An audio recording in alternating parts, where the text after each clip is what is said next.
So you've been feeling anxious and frustrated and stuck. You've been thinking about the same thing again and again. How do you know when it's time to stop pushing and pause?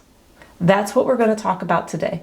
My name is Kristen Pierce, and I coach people through stuck, frustrating situations so that they can regain their flow, because the world's a better place when everybody's in flow. Let's talk about this. So you've been feeling anxious, frustrated, stressed. Let's look at what that looks like.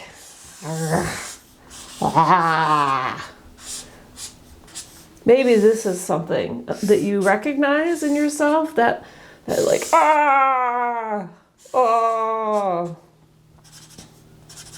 where do I go? What do I do? I keep trying to find answers, but I can't find the answers. That would be called stuck. All right? So if you have already looked for the answers, you've talked to people that know stuff and it's not working, you've looked on Google and it's not working, and you're still being like, I need to know this answer. I need to figure this out. That's time to pause. That's when it's time to take a break. If the pushing isn't working, it's time to actually lay off and take a pause. This comes to you from Standing in the Question, cards 3 and 4, if you have my Standing in the Question deck. And if not, basically it's saying, I've tried one thing, I've tried 2 things, I've tried 3 things, I've tried 4 things, and none of them have worked.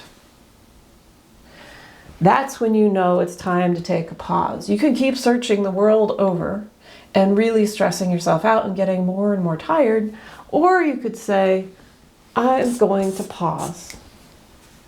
And a pause can feel really scary. You know why? Because we feel like we have to have this answer, and our brain's going, I need the answer now.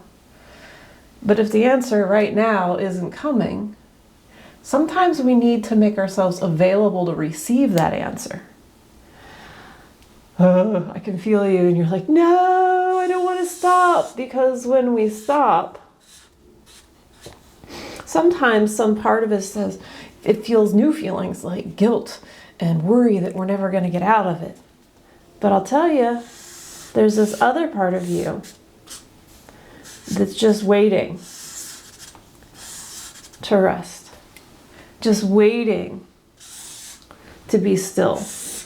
And sometimes with that stillness, that's when we get our answers. Because you know what happens during the stillness? There's this thing called the DMN, the default mental network.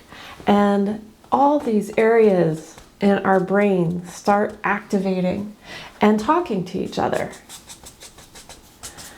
And they can put together information from the relaxed place, because this default mental network only fires up when you start relaxing and let your brain actually be bored. But it comes up with ideas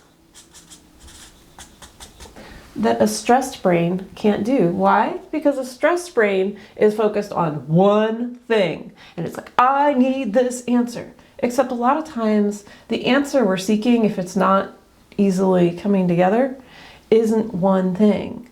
It's a whole breadcrumb trail of things. There's something about how I relate to the world. This isn't actually about my health. It's about how I'm handling my job. So there's all of these, other factors that can start to come together,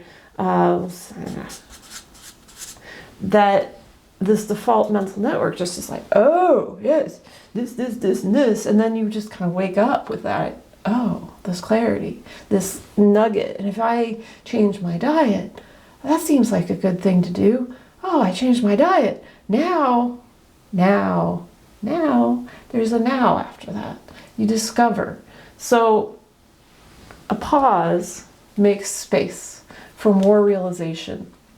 It makes space for information to come in, as opposed to over here where we're just like, very focused, very narrow-minded, and it's not bad, but if we don't have the answer, we need to shift down here to where it's open, available, receiving. And there's a lot of ways to do that, but I wanted to bring your attention to this today. If you're not getting your answer after you've tried so many things, consider pausing.